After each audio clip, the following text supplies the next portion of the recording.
How to deposit tokens from other networks to Polkadex via THEA. From the Order Book Balances page, click Deposit on the asset you wish to deposit. This will direct you to the THEA deposit and withdrawal interface. On THEA, click From to select an origin network. For example, select Asset Hub if depositing USDT, or ASTA Network if depositing ASTA respectively. Select your origin wallet. It should already have a balance on the origin network. Click to and select your funding account as the destination Polkadex account. Select the asset and amount you want to transfer to the Polkadex network and click on the deposit button. Confirm the details on the side window.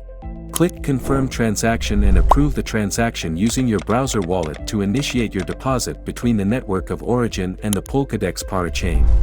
In a minute, your deposit will appear as approved on the transactions page. You may need to refresh the transaction log to see it. Once your deposit is approved, navigate back to the Balances page on Polkadex Orderbook to see your deposit reflected in your funding account balance. Transfer your funds from your funding account to your trading account in order to trade.